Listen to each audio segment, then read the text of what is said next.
Next,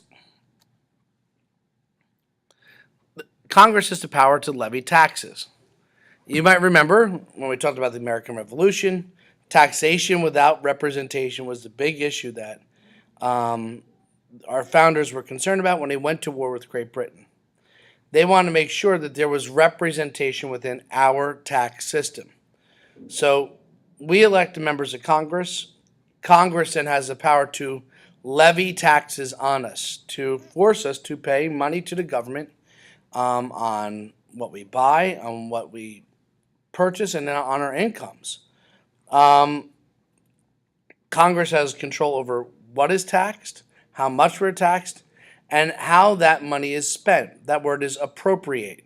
To appropriate tax money means, all right, we're sending this many billions of dollars to military spending, this many billions to education. So, a lot of ways it's often said that Congress holds the purse strings. Congress controls our budget. They vote for our budget. They set the national budget. They control how our money is spent and how much money our government gets in. They also have the power to borrow money. They have the power to accrue a national debt, to raise the debt ceiling of how much we can borrow. So they not only own our bank, they own our credit cards. So Congress has a lot of power when it comes to the finances of the United States.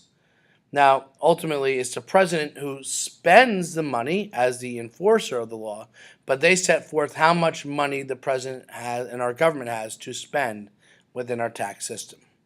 So, the power to take your money through taxes is another immense power that we give the Congress through the Constitution.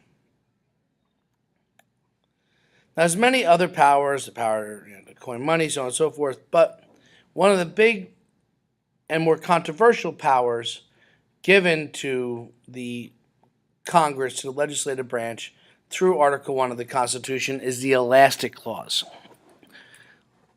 Basically, this says that Congress can stretch its powers as the nation deals and as the nation changes and grows to deal with the changing needs of what the country has at that given time. Now, there's a lot of debate between liberals and conservatives, Democrats and Republicans, between how much power Congress has to stretch itself beyond just what's limited to it within the Constitution. So a lot of the debates that we've had throughout our history, if you look early on, whether or not Congress had the power to create a national bank.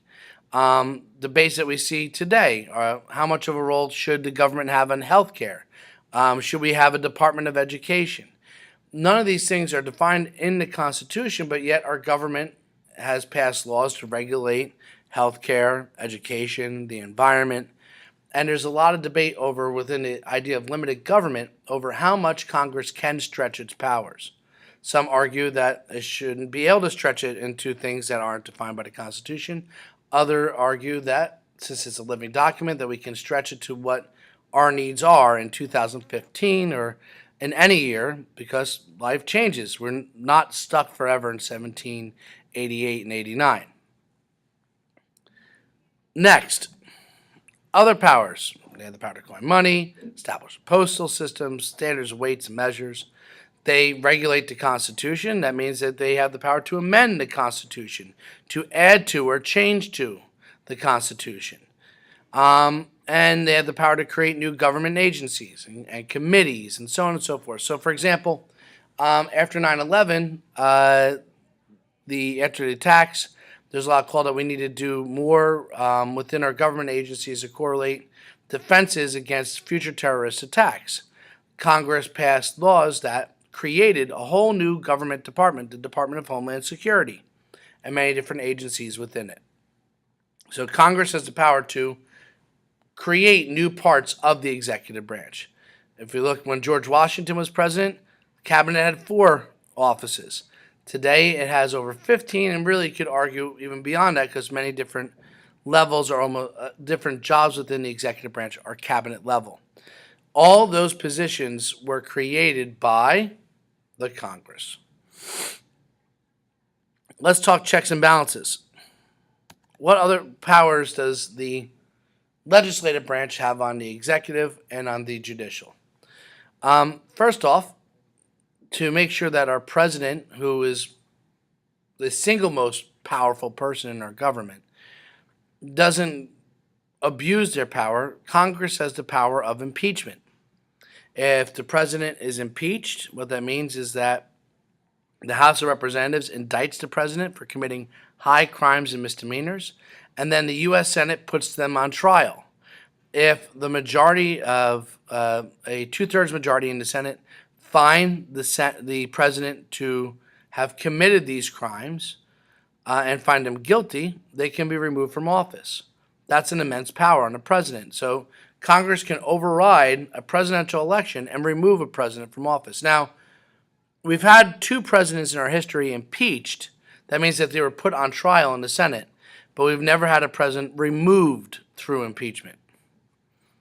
They have the power to approve appointments. So if the president says, I want so-and-so to be my Secretary of State, they don't get that job unless the Senate approves or consents to their appointment. All major executive level positions are appointed by the president, but they don't get those jobs until the president consents to it. We'll see that that's a similar check on the judicial branch. Lastly, if the president is vetoing laws that they see as overwhelmingly good for the people, Congress can reject the rejection. They can reject a presidential veto. They can override it with a two-thirds majority vote. As described earlier, that doesn't happen often. Now, the judicial branch. What checks does the Congress have in the judicial? Well, just like the executive branch, if a member of the Supreme Court is breaking the law, they can be impeached, brought up on charges by the House of Representatives, put on trial by the Senate, and removed. Members of the U.S. Supreme Court and other federal courts are appointed by the president. The Congress, the Senate specifically, has the right to advise and consent or to reject presidential appointments to the judicial branch.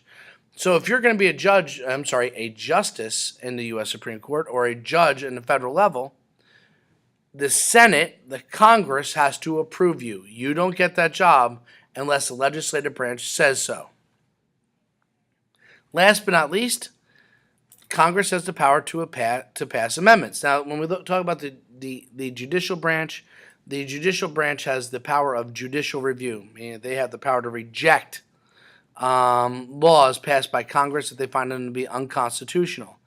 Well, if Congress passes an amendment and adds to or changes the Constitution, then the judges have to abide by it. It's now part of the Constitution. They can't say an amendment is unconstitutional because it is part of the Constitution. Having the power to add or change the Constitution is an immense power, and it's held by the legislative branch. Just really quickly describe in your own words the checks that the legislative branch has on both the executive branch and the judicial branches. The system of checks and balances is really pivotal and important in understanding all three branches. So it's important that you take the time to review the ways that the legislative branch can control or limit the power of the executive and judicial branches. That concludes all of your lessons on the legislative branch. Thanks for doing such great work. Have a great day.